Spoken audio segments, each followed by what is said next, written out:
Bismillahirrahmanirrahim.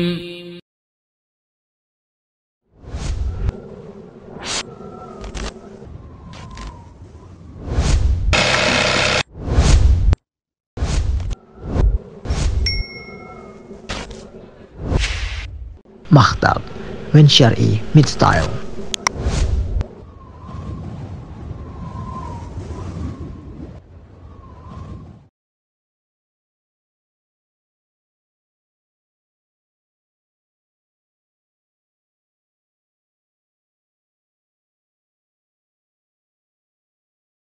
Adanya Allah dibuktikan dengan 4 bentuk dalil. Yang pertama, dalil fitrah, yaitu asal penciptaan manusia sejak lahir telah beriman kepada Allah. Inilah jemaah sekalian aslinya manusia. Dalam hadis Abu Hurairah radhiyallahu anhu yang diriwayatkan Al-Bukhari dan Muslim, Rasulullah sallallahu alaihi wasallam bersabda, "Ma min mauludin illa yuladu 'alal fitrah." Tidak ada seorang anak pun kecuali lahir di atas fitrah. Fa abawahu yuhawwidanihi aw yunassiranihi aw yumajjisanihi. Maka kedua orang tuanya lah yang menjadikan dia Yahudi atau Nasrani atau Majusi. Nabi Muhammad sallallahu alaihi wasallam tidak mengatakan kedua orang tuanya yang menjadikan dia muslim atau mukmin. Kenapa? Karena dia sudah muslim. Karena dia sudah mukmin. Jadi ini adalah dalil setiap anak lahir sebagai muslim. Tapi kenapa kemudian dia tersesat? Karena setan. Dan dalam hadis ini bisa jadi setan itu adalah orang tuanya sendiri yang menyesatkan dia.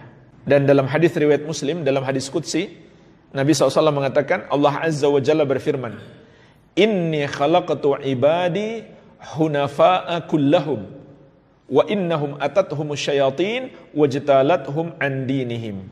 Sesungguhnya aku ciptakan semua hambaku dalam keadaan hunafa, berpaling dari kesyirikan, berpaling dari semua peribadahan kepada selain Allah dan menyembah hanya kepada Allah.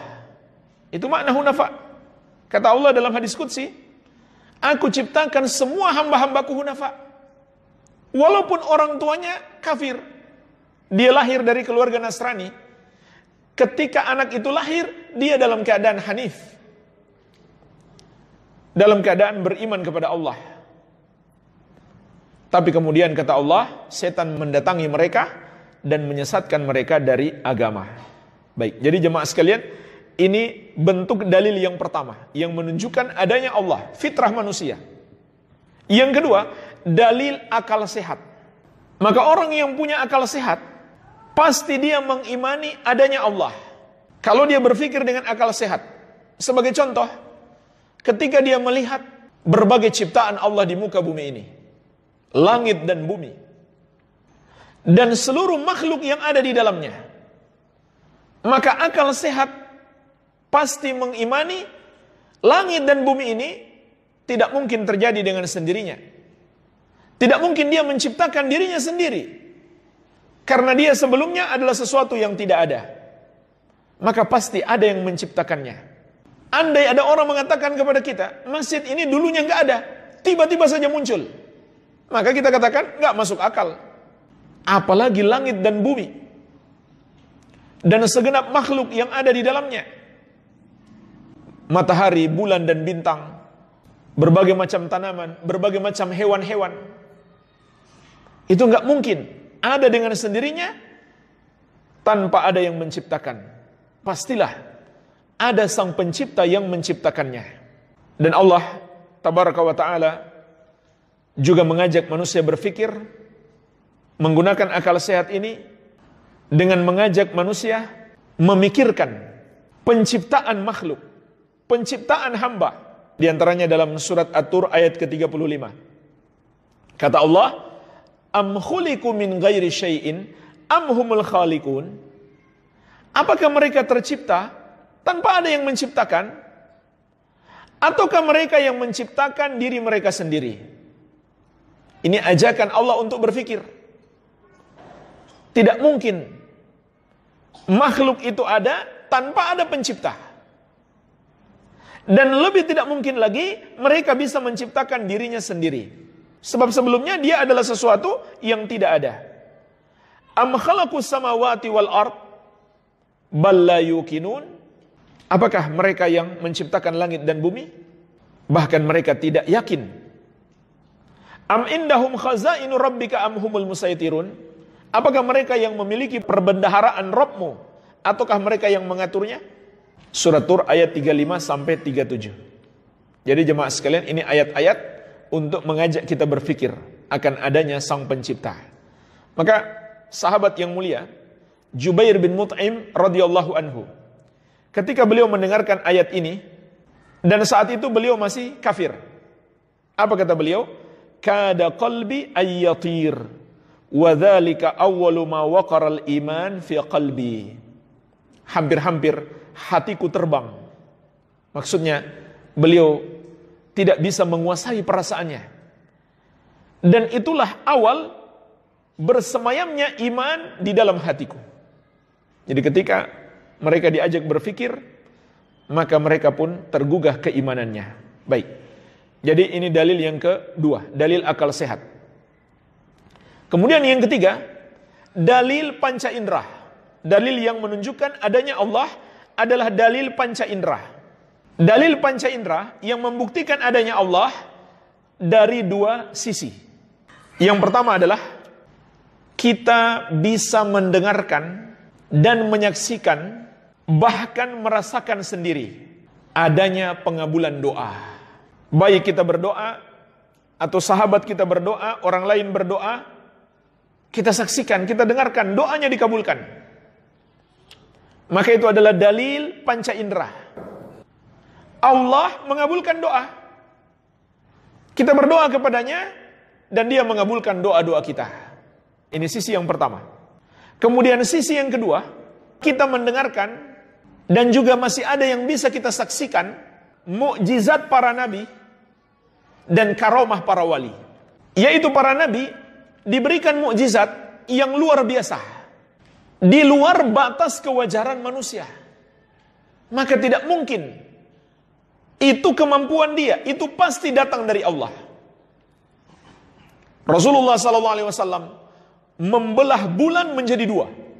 Subhanallah. Itu enggak mungkin manusia manapun, walaupun manusia seluruhnya bersatu dengan teknologi yang paling modern sekalipun, mereka tidak akan bisa membelah bulan. Enggak mungkin jemaah sekalian, kalau itu bukan Allah yang melakukannya. Kemudian laut terbelah menjadi jalan yang bisa dilalui manusia. Setelah mereka lewat, orang-orang yang mengejar mereka tenggelam. Allah tutup lagi lautan tersebut. Yaitu mukjizat Nabi Musa alaihissalam. Itu gak mungkin Nabi Musa bisa melakukannya kalau bukan Allah yang melakukan. Demikian pula Al-Quranul Karim yang sampai hari ini masih kita lihat. Sampai hari ini Allah menantang, datangkan satu surat saja yang semisal dengan Al-Quran. Tidak ada satupun makhluk yang bisa mendatangkan satu surat saja yang semisal dengan Al-Quran. Tidak ada. Nggak mungkin Al-Quran itu ucapan manusia.